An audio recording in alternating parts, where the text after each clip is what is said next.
Yo, what up, boys? My name is Travis Belanger, and right behind me is my 1992 Nissan Hardbody. All right, bro.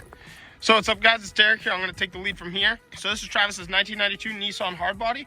I helped him build it. I inspired him to get this truck, and we're going to hop right into this thing. So I've featured this truck many times on the channel. We drive it a lot of the times when my truck is not on the road. I just want to give you guys a little bit of a backstory on this truck, you know, some of the things we've done to it, and what are some of our future plans for this truck. So I figured I'd start out right here, right now, and just kind of describe how it started. So basically, I have my 97 4x4 Nissan Hardbody. I daily drive that for a really long time, and then I wanted to get into the two-wheel drives and lower a truck. I got my purple truck. It wasn't restored yet, but we started building that, and then my cousin was about 17, 18 years old, and I was like, yo, like, let's get you into a truck, bro. So we got his license, and I talked him into buying this truck. He wasn't too crazy about it at first because it was a 5-speed. He didn't know how to drive stick, so you know, it took a little bit of, you know, learning, just like anybody else when it comes time to drive stick. And he got the hang of it like nothing and absolutely fell in love with this truck. So we took the lowering blocks out, brought it back to stock height. After a little bit of time, we put 4-inch lowering blocks back in it, and then we did the leaf spring hanger redrill. But in between then, we swapped a lot of things to chrome. Like as you'll see in some of these other pictures, it was black door handles. I can't remember, actually it had fender mirrors. We took the fender mirrors out really quickly. That's why this truck has these holes in the fenders. We do have a set of two-wheel drive fenders in my house for it right now, but we're gonna wait to put them on the truck when we repaint the truck. It's probably gonna be painted the same red. Here's some more pictures of the truck, just kind of showing you guys, I mean, everything. It had a black grille. It didn't have a chrome bumper. We put this front lip on it. When we got the truck, it had like a Camaro front lip, which was kind of cool. It was different for sure. We put the four-wheel drive fender flares on it, or it was just missing one or two of them. I mean, there's just so many crazy things with this truck. Like, there's so many small things. I'm gonna leave out so much in this video. But the headliner was all ripped up. The kid had a golf cart mirror that ran across the whole length, and that came out instantly when we put in a stock mirror.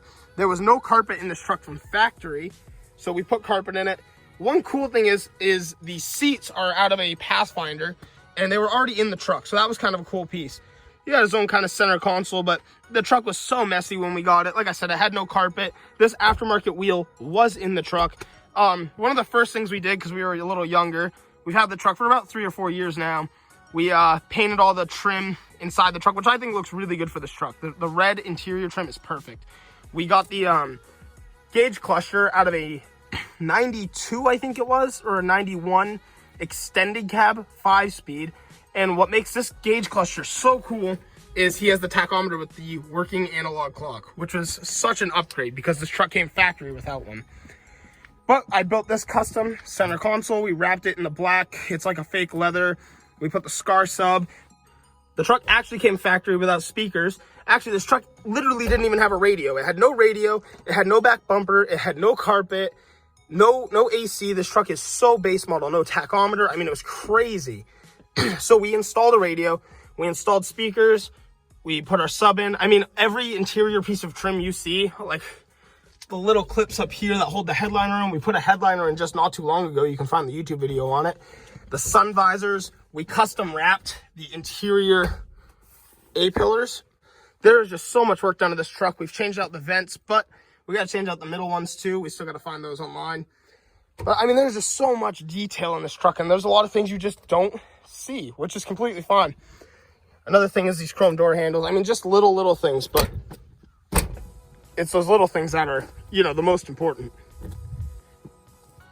So when we got the truck, it wasn't really running too great either. It had no brakes. The brake lines were pissing out fluid, and we had to put a new fuel tank and sending unit and new fuel lines. But once we did that, it was running pretty great. As far as suspension goes on this truck, we have the torsion bars cranked down quite a bit.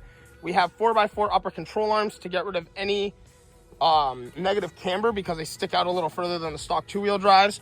Right in the rear, like I said, when we got our custom drive shaft done, it's a custom two-piece with a heavy-duty center bearing, a slip yoke in the rear, and custom cut lowering blocks. So that fixes our pinion angle. We've done the leaf spring hanger redrill. So as you'll see down here, the leaf spring used to sit pretty much right where the tar is right now. And we relocated it up about 2.5 inches and cut up the excess. I mean, if it was still long, it'd be like real close to the pavement. But that definitely helped out the truck quite a bit. We have a, I think that's about it for the suspension besides the 4x4 shocks front and rear of the truck. The truck does have a custom exhaust. It's 2.5-inch piping all the way back from a stock manifold with a vibrant resonator and a MagnaFlow muffler.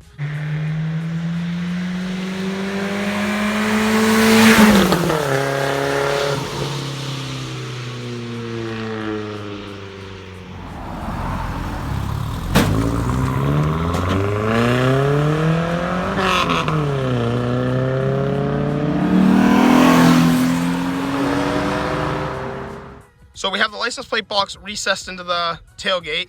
We put a roll pan on the truck. We put the lettering on the tailgate, and we swapped to clear taillights that have LED bulbs inside. Another couple things you'll see just down the side of the truck too. We put chrome door handles on it. We put chrome mirrors on the truck. We had to find the vents. There was no vents. We chromed out the wipers. We actually changed all the windshield trim too to chrome off of a junkyard truck, which is pretty sweet. Right in the front here, the truck's most noticeable, iconic piece is this phantom grille. Everybody loves this. This is like the most complimented part of the truck. So this was one of Travis's like first decision like mods. Like he was like, dude, I want to do the phantom grille so bad, and we put it, and everybody loves it. It's so nice. We have clear marker lenses in the front. We swapped our blinkers to the marker lenses, so those are now our blinkers.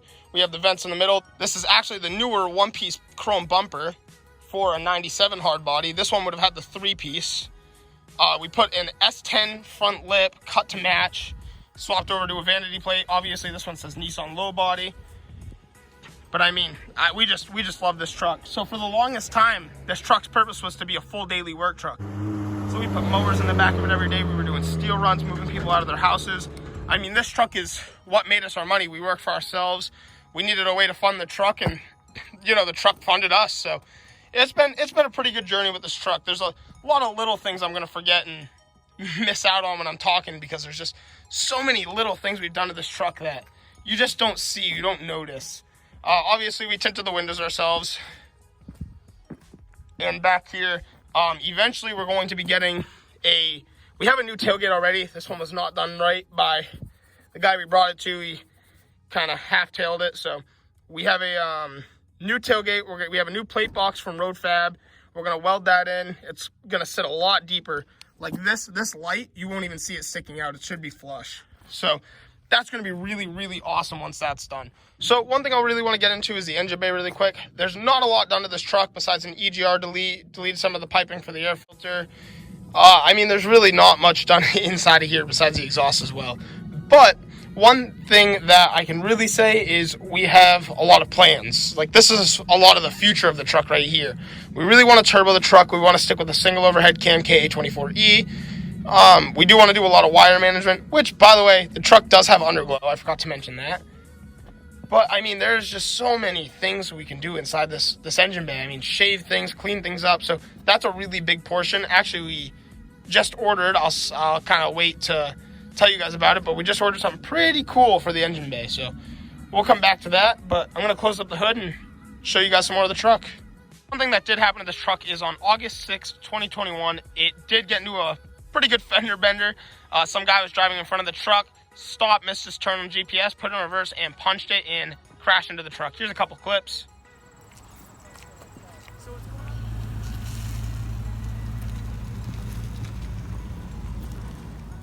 Sad day, boys. Someone backed into the red truck. We'll fix it. We'll get it all taken care of, but definitely a bump in the road, guys. Since then, all we did change, though, after we got paid was, I think it was just a front lip. We put a new bumper on the truck and changed the corner light. I mean, everything else is the same fender and hood from the accident. We did get a new set of fenders and a new hood for this truck, though. So that's another really big plan we have coming up for this truck is we want to just make this thing spotless, clean it all up, you know what I mean? Get rid of all the dings, dents, repaint it, re-pinstripe it. So, I mean, it's just going to be so nice. Another really cool kind of weird thing we just noticed is, so this truck's first accident was August 6th, and my purple truck's very first accident was August 8th, 2 years before. So just kind of weird time frames. And then obviously this most recent one was October 21st, 2021. One other pretty cool thing about this truck too, right behind the Phantom grille is the LED headlights, but I did really want to give some backstory on the vanity plate. It's pretty much the truck's name now. This is the Nissan Hardbody. Actually, one of my favorite things about this truck is the tail end. I love the way the exhaust sits. I love the clears. I love everything about the tail end of this truck. And I love how it just says Nissan Hardbody. It fits so perfect on this truck. The truck gets the name Nissan Hardbody though because, like I said, we do use this as a work truck. Not so much anymore. But we are static dropped and we sit pretty low to the ground. We're not the lowest truck ever to exist. But lastly, these are the 6-lug saw blade wheels. Well, all right, guys, I just want to give you a small walk around on the truck. There are so many little things that I can't even think of, like that we have definitely done to this truck and put time into. It is just nothing but time and memories and a lot of fun. Seriously. I mean, as I talk about this, I'm like, oh yeah, we put a new windshield on the truck. He was driving behind me one day. I went to go speed off right in front of him and a rock came up and cracked his whole windshield. I mean, it's just timeless memories with this truck. But I just wanted to show you guys, really give it an introduction. I always get asked for a walk around on the truck, what we run for, suspension, what's under the hood. It's just a single overhead cam K824E. I mean, what exhaust setup we have. So hopefully this answers a lot of people's questions. Another big question I get too is about the Night Kid sticker. I'm a huge fan of Initial D. I put it on my purple truck. I got Travis into watching Initial D, so he slapped it on his truck. But yeah, seriously, I think the biggest plans are just cleaning up the exterior, possibly turboing the truck, building up the engine a little bit, eventually switch to a more advanced form of suspension. But it's just time, money, fun, memories. It's all it is. It's a good passion to get like-minded people together and do something really, really cool. Well, all right, guys, thank you so much for checking out this video. If you want to see some more content on this mini truck, please don't forget to like and subscribe. Leave a comment down below. But there's going to be so many more videos on this truck this summer. There's so many more plans. We definitely want to try to win some more car shows this summer, meet some more people, and just, I don't know, there's nothing but opportunities and endless amount of memories to be made with this truck. But again, thank you so much for watching, and don't forget to like and subscribe.